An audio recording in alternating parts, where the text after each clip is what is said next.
Hello, dear students. Good morning to all of you.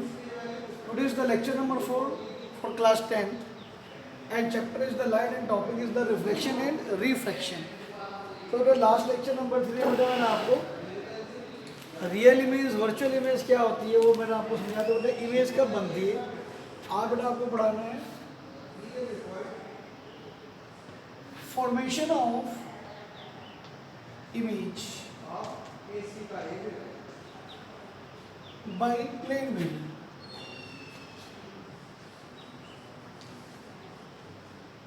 यानी कि देखो प्लेन मिरर से इमेज कैसी बनती है। तो पहले लेते हैं 4 पॉइंट ऑब्जेक्ट। 4 पॉइंट ऑब्जेक्ट हमारा बेटा एक पॉइंट ऑब्जेक्ट रहेगा और उस पॉइंट ऑब्जेक्ट की इमेज प्लेन मिरर में कैसे बनती है बेटा ये हमें आपको बताना है। तो बेटा पॉइंट ऑब्जेक्ट क्या होता है? पॉइंट ऑब्जेक्ट बेटा उसको कहते हैं इसकी लेंथ ब्रेथ और हाइट नहीं मेजर कर सकता है, उसको हम क्या कहते हैं बेटा? Point object. तो बेटा जो आपके पास बेटा हम कह सकते हैं बेटा ये कि बेटा मान लीजिए बेटा ये हमारे पास क्या है, this is the plane mirror. ये क्या होगा बेटा हमारे पास? ये तो है बेटा हमारे पास प्लेन मिरर, ओके। और ये मान लीजिए बेटा ये है पॉइंट ऑब्जेक्ट, ये बेटा पॉइंट ऑब्जेक्ट, इसको बेटा ओ मान लेते हैं। तो बेटा मैंने आपको कहा था कम से come after the reflection 2 image really या वर्चुअली यहाँ पर मिलती है बेटा वो आपके पास पॉइंट ऑब्जेक्ट की इमेज होती है। तो मान लीजिए बेटा एक इंसिडेंट रे आपके पास यहाँ पर आती है, ठीक है ना, और ये इसका बेटे हुआ पॉइंट ऑफ इंसिडेंस। यहाँ से बेटा हम एक नॉर्मल ड्रा करते हैं और इस एंगल को मेजर करते हैं। से this angle is the I1। यानी बेटा ये यहाँ से लेकर यहाँ तक बेटा हमने एंगल मेजर करा और इसी एंगल को इसके रेस्पेक्ट में लेके बेटा हमने एक लाइन यहाँ बना दी, ओके। तो बेटा ये भी आपके पास I1 ही है। इसी प्रकार से एक लाइट रे और आई, एक लाइट रे बेटा और आती है और बेटा मान लीजिए वो आपके पास इस पॉइंट पर आकर टकरा जाती है। तो बेटा यहाँ से आपके पास हुआ नॉर्मल, ठीक है ना। तो अब आपके पास जो होगी बेटे ये बेटे मान लीजिए बेटे हमने एंगल I2 मेजर करा, कहाँ से लेकर कहाँ तक, ये और ये एंगल बेटे हमने क्या नाम D की हेल्प से बेटे हमने एंगल मेजर कर दिया, करेक्ट। अब इसी एंगल से हम दूसरी रिफ्लेक्टिव से बेटे हम निकाल देंगे जिसका एंगल ये भी क्या होगा बेटे I2। अब बेटे आपके पास ये और ये तो ही इंसिडेंट रे और ये हुई आपके पास रिफ्लेक्टेड रेज। तो आप इन दोनों को जब आगे प्रोड्यूस करोगे तो ये रेज कहीं पर भी नहीं मिलेगी। लेकिन बेटा अगर हम इन रेस को पीछे की तरफ ले जाएंगे तो 100% कहीं ना कहीं हमें मिलती हुई दिखाई देगी। तो वास्तव में जहाँ पर ये वर्चुअली मिलेगी वही आपके पास इमेज होगी। इसको क्या कहते हैं बेटा? Image point. जो बेटा अगर हम यहाँ से इसका वर्टिकल डिस्टेंस लें और यहाँ से इसका वर्टिकल डिस्टेंस लें तो आपके पास यहाँ से लेकर यहाँ तक का जो डिस्टेंस होगा वो u, और यहाँ से लेकर यहाँ तक का जो डिस्टेंस होता है इसको हम कहते हैं बेटे v। तो वास्तव में जो u होता है बेटा वो हमारे पास होता है ऑब्जेक्ट डिस्टेंस, और जो v होता है बेटा वो होता है हमारे पास इमेज डिस्टेंस। तो बेटा आप अगर प्लेन मिरर की बात करते हैं तो 100% जो आपके पास ऑब्जेक्ट डिस्टेंस होगा वही आपके पास इमेज डिस्टेंस होता है। यानी कि u = v होता है किसके इसके अंदर? For the plane mirror. तो ये बेटा इमेज भी आपके पास एक पॉइंट ऑब्जेक्ट के लिए। अब बेटा हम एक इमेज बनाते हैं एक्सटेंडेड ऑब्जेक्ट। एक्सटेंडेड ऑब्जेक्ट वो ऑब्जेक्ट होगा बेटा जिसके अंदर एक लेंथ हो जाएगी, जिसके अंदर कुछ हाइट हो जाएगी बेटा, उसको हम कहेंगे एक एक्सटेंडेड ऑब्जेक्ट। तो आपके पास पहला केस था बेटे, अभी दूसरा केस आएगा फॉर एक्सटेंडेड ऑब्जेक्ट। तो बेटा एक्सटेंडेड ऑब्जेक्ट के लिए बेटा मान लीजिए ये अगेन आपके पास प्लेन मिरर है, ठीक है ना। ये क्या है बेटा आपके पास? ये आपके पास प्लेन मिरर हुआ और बेटा मान लीजिए बेटा एक एक्सटेंडेड ऑब्जेक्ट आपके पास ये है। तो बेटा इसकी हमें इमेज बनानी है। तो बेटा इमेज बनाने के लिए अगर आपको टॉप का पॉइंट और बॉटम का पॉइंट की इमेज यहाँ मिल जाए तो सारी की सारी इमेज बेटा उसके बीच में अलाइ करेगी नहीं करेगी? तो हम बेटे एक पॉइंट ऑब्जेक्ट इसको और एक पॉइंट ऑब्जेक्ट मिलकर बेटे इसको हम इमेज बनाते हैं। मान लो बेटे ये मेरे पास एक पॉइंट ऑब्जेक्ट है, मैंने एक नॉर्मल ले ली बेटे, तो बेटे ये आएगी तो इसी से ये टकराएगा, यानी कि रिफ्लेक्टेड वेव हो जाएगी। अब मान लो बेटे एक इंसिडेंट के लिए बेटे मैंने ये ले ली, करेक्ट। तो बेटे अब आपके पास ये जो है बेटे ये मान लीजिए एंगल ऑफ इंसिडेंस होगी, तो आप क्या करेंगे बेटे, ये आप इसका एंगल, ये तो बेटे हम करेंगे बेटे डी की हेल्प से मेजर कर लेंगे।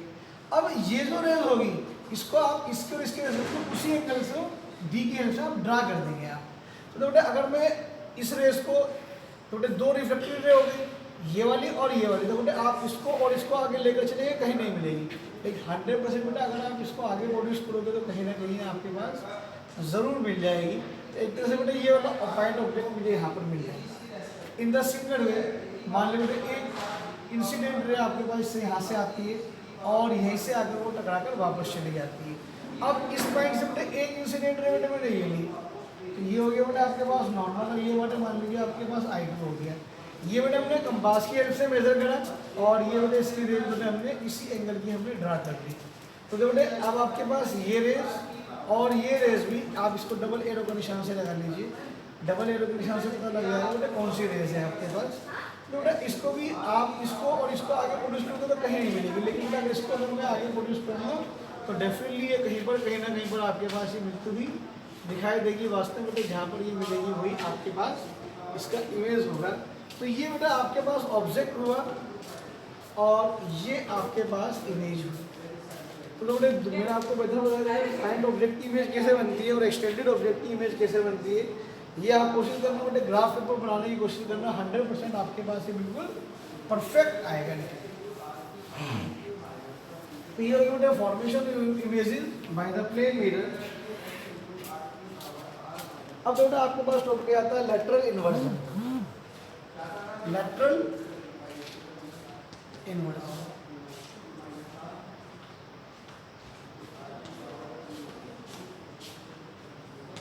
अब तो बेटा लेटरल इन्वर्जन क्या होता है। देखो बेटा अगर आप प्लेन मिरर के सामने अगर आप खड़े हो जाते हैं तो आपकी इमेज इन्वर्टेड नहीं बनती है। मतलब ऐसा नहीं है कि आपका जो टॉप वाला पार्ट होगा वो बॉटम पर जाएगा और बॉटम वाला पार्ट जो है वो आपका अप पर जाएगा। लेकिन क्या होता है प्लेन मिरर आपकी साइड चेंज कर देता है, मीन्स लेफ्ट राइट में चेंज होती है और राइट को आप लेफ्ट में चेंज होती है देखते हैं। इसी प्रकार से अगर आप टीवी पर क्रिकेट का मैच देख रहे हैं और आप सामने अगर प्लेन मिरर आपके पास है घर में, आप प्लेन मिरर में अगर देखते हैं तो 100% अगर राइट हैंड का बैट्समैन होगा तो वो आपको लेफ्ट हैंड का दिखाई देगा और लेफ्ट हैंड का बैट्समैन होगा तो वो आपको राइट हैंड बैट्समैन दिखाई देगा। बेटा इसी को कहा जाता है लेटरल इन्वर्जन। और बेटा इसका एक दूसरा नाम भी कह सकते हैं साइडवेज इन्वर्जन, यानी बेटे साइड का बदल जाना ही साइडवेज इन्वर्जन कहलाता है। ओके, तो बेटा आपको डेफिनेशन में आपको लिखा देता हूँ, बोल देता हूँ, आप लोग लिखेंगे बेटा अपने आप। When an object is placed in front of a plane mirror, then right side of the object appears to become the left side of image and the left side of the object appears to become the right side of the image. This change of side of an object in plane mirror is called lateral inversion. तो बेटा जैसे आपके पास एक example दे रखा है बेटा, आप मान लो बेटा ये आपके पास एक प्लेन मिरर है और आप बेटा यहाँ पर लिखते हैं RED। तो बेटा आपके पास जो आएगा बेटा इसका लेटरल इन्वर्जन क्या आएगा, DE।